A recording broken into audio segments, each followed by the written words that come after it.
We're here with Robert Bowling from Infinity Ward. Thanks very much for your time. Thank you. When Call of Duty first came about, it was very, very successful, a very, very niche World War II shooter.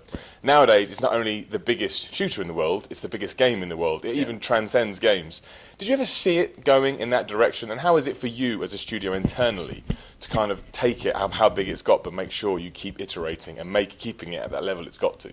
Yeah, I mean, it's been an amazing ride watching Call of Duty rise to where it is now. And I mean, it's fantastic because we have fans who have been with us since the beginning who just keep coming and adapting and growing with us. And that's where it all comes down to is not getting caught up in sales figures and all that stuff, but always falling back and realizing that you have to stick to those core design philosophies and that core fan base and make sure that we're building on their expectations and the momentum that they're giving us because they're fueling all this. And then coupling that passion, that feedback with our core design of like, this is what makes Call of Duty, this is what we want to do, and building on that in the right way. It's all about doing awesome new stuff but putting the Modern Warfare twist on it now. Yeah, a lot of people credit your success to the multiplayer in the sense that it was one of the first games that people said, I get it now, I now understand why I want to play over Xbox Live or the PSN. But what is it for you guys? You mentioned your core philosophies. Do you think sticking to them is the reason why people keep coming back?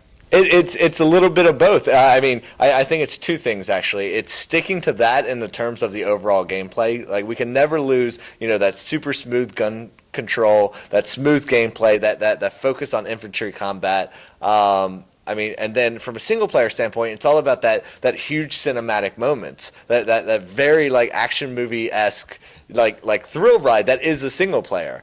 But then on the other end, it's all about finding ways to expand on experiences you never had before and start blurring the lines between these very defined experiences. And I think, what we've done with multiplayer from Call of Duty 4, introducing a lot of stuff from other genres and other game modes like, create a class and kill streaks and perks and all these ways that changed it from just a shooter that it was before. Yeah. I think we're now doing in all new ways. I think what we're doing now with co-op and survival mode Spec Ops is going to change the way people feel about co-op experience, like we did with the way people felt about multiplayer experience, by bringing in a lot of elements that make single player great, but then also a lot of elements that make multiplayer great, like that progressive ranking, like creative classes, like kill streaks, like customizing everything on the fly in this very dynamic environment that is, survival mode.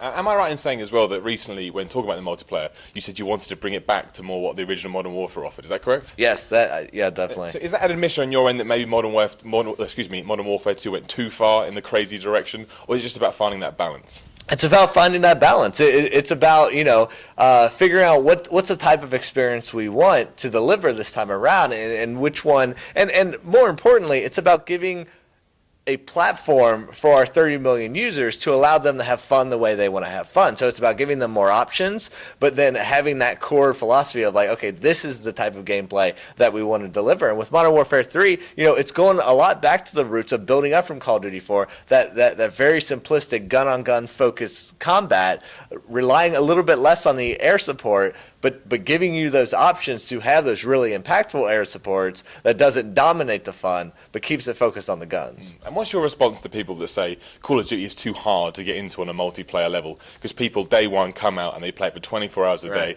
They reach insanely high levels, and then some guy a week later will just roll, I'll have a go at this, and they get absolutely destroyed. Do you feel like you found a way to make sure it is accessible regardless when you pick up the game? We have. I mean, Call of Duty is definitely that game that I feel is easy to get into because you can always pick it up, kill some dudes, get some XP, and have fun, even if you're not number one on the leaderboard of any given match. And the reason that is good is because you shouldn't be number one the day you pick up. Obviously, these guys who have been with us for years are going to jump in and be competitive. But for everyone else, just get in there. You're going to have fun, win or lose, and you're going to be gradually getting better and better. But this time, with Spec Ops Survival Mode, you can play Survival Mode on all the multiplayer maps. Plus it has kill streaks, plus it has weapons, attachments. It allows you to jump in and in a co-op environment, learn the maps, learn the gear, learn the controls, learn everything you need before you jump into that multiplayer environment. So I think it's going to go a long ways to allowing people who have traditionally been only single-player guys or co-op guys, or maybe not that good at multiplayer, hone their skills and get a lot better before they even jump in now. And switching over to single player as well, obviously you started with your roots and historic background with World War II. Yeah. And with Modern Warfare, Modern Warfare 2, as things went on, so the story got a bit crazy and a bit more out there and stuff. Was that always something you planned to do? And is it hard with Modern Warfare 3 to make sure all those threads come together? I mean, that's what Modern Warfare 3 is all about. This is the payoff for the investment and the momentum of this conflict that the players have been putting in since Call of Duty 4.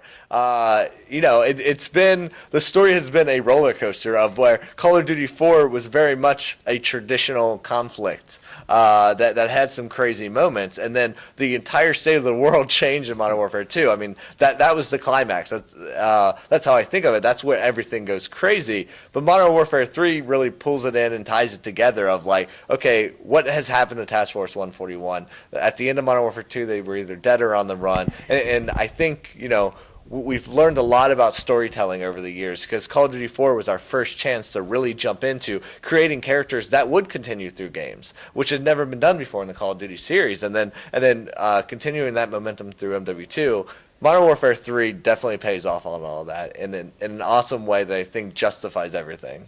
And given the success of the games as well, the Call of Duty model has changed somewhat. Treyarch have come on, and by doing so, it means you can now release Call of Duty games yearly, much like sports games have always been the way. Off the back of this success, games like Assassin's Creed and even Halo now release yearly. Did you ever expect you be the people to inspire everyone to follow that model? And do you think it's a model that you can keep going forward with, considering yearly shooters are basically your territory at the moment that other people are following? Right. Well, I think what it's important, and I think we're doing it right, the correct way right now, is it's going in two very different directions because there are multiple developers working on it. And I think that's a great thing to do. I think, every year you're getting a different flavor of what Call of Duty is. And it's not that one's good and one's bad. It's that they're both great, but they're different flavors. Yeah. And I think that's fantastic. And I think that's what the direction we need to go. Modern Warfare is a very different style than what Black Ops is that Treyarch does, and that's a good thing because we can take inspirations on the things that we love from each other's games, but put our personal twist because every developer has their own personality, has their own skill set that they do really well. Yeah. And I don't think we should, and we haven't been cannibalizing on each other and letting the other person have a lot of creative freedom in what they're doing in their design. And it's been working out great because Treyarch is doing fantastic things with their core gameplay, but then also stuff like zombie mode. And then we're doing the Modern Warfare style that we started and created that is totally different and totally different type of an experience, but really appeals to the mass Call of Duty audience overall together. Infinity Ward obviously is a very different place now. For you, as someone that's been there the whole time, is the atmosphere different now, or is it still just a bunch of guys wanting to make a good game? It is definitely a bunch of guys who want to make a good game. That doesn't mean the atmosphere isn't different. Our core culture has remained the same. The big introduction is now we're co-developing for this game for Modern Warfare 3 with Sledgehammer Studios. So that allowed us to bring in this fresh set of eyes that really helped in a lot of different ways of allowing us to bounce ideas off each other and see how it grow. Most importantly, though, everyone at Infinity Ward is there because they were passionate about the vision that we had for Modern Warfare 3 coming out of Modern Warfare 2. Because at the end of Modern Warfare 2, we had a lot of plans of what we wanted to see in this game. And the guys who were passionate about it, focused on that and executed on that core design. And as you're the biggest, again, outside of games now, you are the biggest entertainment launch in history. Do you ever feel handcuffed by the Call of Duty franchise that if you guys came up with another idea that, the business is so good you'd have to keep doing Call of Duty games? Never. I mean, at the core of any developer, you have to do what you are passionate about. So, as I said, coming out of MW2, we were extremely passionate about, this payoff that we wanted to deliver to our fans for Modern Warfare 3, and that's where our focus is right now. But, from a creative standpoint, you always have to do what you're passionate about, regardless of anything else. Mm-hmm. And Modern Warfare 3, as the other Modern Warfare games have shown us, is that new players will flock to this. They will come to it. How do you intend to let them sort of experience the Call of Duty without getting too lost in the backstory? It's all about giving them all the different modes. I mean, you have that very cinematic single-player campaign that does pick up where Modern Warfare 2 left off, but, we're always looking at ways that we can recap and introduce them to the story without them feeling completely lost if they didn't play the previous games. But then from just a core gameplay mechanic, that's where I love things like Spec Ops, and because it allows you to get that feel of the single player, but as well as introduce you to other modes and mechanics of the game right from the get-go, either by yourself or co-op with a friend on the couch or co-op with a friend online. We really give you modes that allow any player to have fun the way they want to have fun, and I think that's what's important.